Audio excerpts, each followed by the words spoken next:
Okay, what's going on, guys? In this video, I'm going to be taking you through 7 exercises that target the chest, shoulders, and triceps that you can put together into a complete push workout, or you can pick and choose the movements that you'd like to add to your own training split. Alright, so as usual, we're kicking things off with a 5-minute general warm-up on the treadmill or Stairmaster, and then we're doing a few quick dynamic stretches like arm swings and cable external rotations. From there, we're jumping into 3 sets of 8, then 5, then 15 reps on the close grip barbell incline bench press. So this is a unique undulating set pattern where the first working set uses more moderate weight for 8 reps, the second set uses heavier weight for 5 reps, and then the third set uses a lighter weight for 15 reps. Of course, to get to those working sets, you'll do a few quick warm-up sets first, and I'll put an example of a warm-up pyramid up here on the screen. Then after those warm-up sets, you'll do your first working set for 8 reps. The reason we're using this set structure is that the first set of 8 will help you find your groove, since incline bench isn't a super well-oiled movement for most people. After that first set, your technique should feel much more locked in for the heavier set of 5. The first set of 8 will also give you a much better idea of how much weight you should add for the following heavier set of 5. Just make sure you rest for at least 3 to 4 minutes in between those sets so your pecs are feeling recovered and capable of going up in weight. So you hit your set of 5, which I'll play here in fast motion, and then after that your main overloading work is done. So now for the third and final set, you can just get a pump and finish things off with some smooth mind-muscle connection work without needing to worry about the weight you're using. This isn't a set structure I'll use a whole lot, but I think it fits really well here. I should also mention that we now officially have an actual long-term training study measuring pec hypertrophy after 8 weeks of using the flat bench or the incline bench, and as you can see in the table here, when it came to the lower pecs, there was no significant difference between the groups. Flat and incline were about the same. For the mid pecs, there was also no significant difference. Flat and incline were about the same, but when it came to the upper pecs, there was significantly more muscle growth in the incline bench group. So this implies that if your goal is to grow the upper pecs more, prioritizing incline pressing makes a lot of sense. Now, maybe you could take these results a step further and say that the incline bench is just a better chest builder overall, since it saw equal growth for the lower pecs and mid pecs and more growth for the upper pecs. However, keep in mind, this was just one study. It was done on 47 untrained subjects, so newbie lifters, and so while I do think it supports using an incline press for upper pec growth, I wouldn't make any sweeping generalizations from it. We're also taking a slightly closer grip here, so a grip just outside of shoulder width, and this will further shift emphasis to the upper pecs. On these, I'm bringing the bar down to the highest contact point on my upper chest, and then pressing either straight up or up and slightly back. A common mistake is touching the barbell too low on your chest and then pressing the bar out in front of you. Instead, you want to have the barbell stacked in more or less a straight line centered with your shoulder joint. If the bar gets too far out in front of you, it'll limit the weight you can press and may put more strain on your shoulders. As for tucking and flaring, I do a slight tuck on the negative and then flare my elbows out as I push. However, there is a wide range of acceptable tuck and flare angles that'll all hit the majority of the pec fibers to a similar degree. So for the most part, I think you should find a degree of tuck that feels comfortable to you, and anything from 0 to about 30 degrees is generally fine. Okay, next we're moving on to 3 sets of 10 to 12 reps on the machine shoulder press. Now we just hit the delts decently hard with the incline press, but I still want to get in some more shoulder volume without it being too taxing overall. And this is why I opted for a machine press here.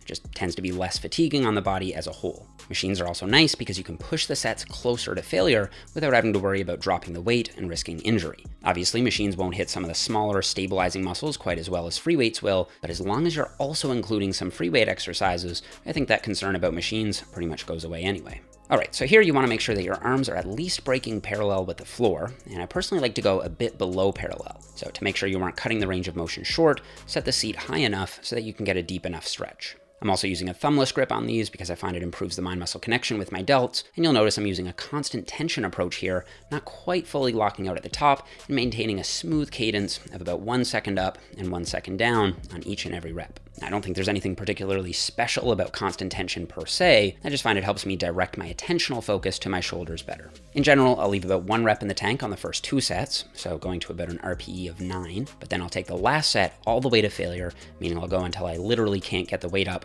on the last rep.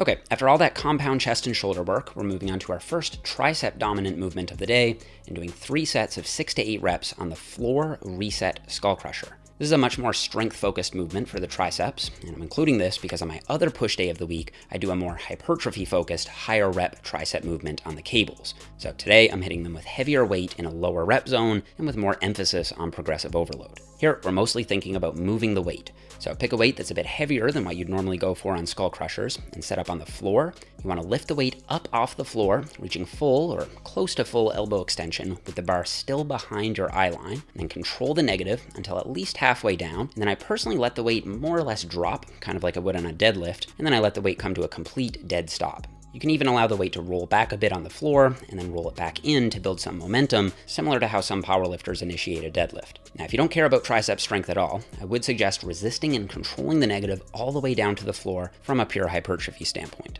Again, we're putting much more emphasis on progressive overload here rather than the mind-muscle connection, so it's important that you track your weight in reps and aim to increase one or the other from week to week. And if you're new to using this more strength-focused technique on skull crushers, you should notice your tricep strength increase very quickly, and then you can apply that newfound strength to your usual technique on the conventional skull crusher once you return to it.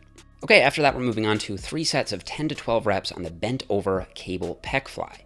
For this one, you want to bend forward at the hips and fly in a straight downward motion. Note that this is different from a decline cable pec fly, where your posture is upright, but your arms are converging downward. With this one, you're still flying straight out, it's just that your torso itself is angled forward. So the decline fly will emphasize the lower pecs more, whereas the bent over fly will hit all regions of the pecs roughly evenly, with probably the most emphasis on the mid pecs. So this is basically the same movement as doing them standing straight up with a mid-level cable. However, by doing them this way, you may find that the cables pull you backward, making it harder to keep your balance. This instability can then limit the amount of tension your pecs receive, so by leaning forward over the cables, you'll be more stable since your body weight is grounded with the floor, and this should allow you to direct more tension onto the pecs. So if you've ever found yourself losing balance with a traditional cable fly, try bending forward and see if you can feel your pecs working better. All right, after that, we're moving on to a fun intensity technique for the side delts. So we're essentially doing 3 sets of 20 reps on the machine lateral raise, but we're splitting the reps up so that the first 5 reps are slow eccentrics, so a slow 5-second lowering phase. And then for the remaining 15 reps, we're using constant tension. So just a smooth 1 second up, 1 second down tempo with no pauses at the top or bottom. For those first 5 reps, the slow eccentrics should help you find your delts on the negative, and you should be able to zone in on feeling the side delt fibers pulling. And then once you've locked that connection in, from there, you can kind of just blast them with more standard constant tension reps. There's nothing particularly special about this rep pattern. I've just found that it can be very helpful for people who struggle feeling their delts working on lateral raises, and it helps them get locked in for the set.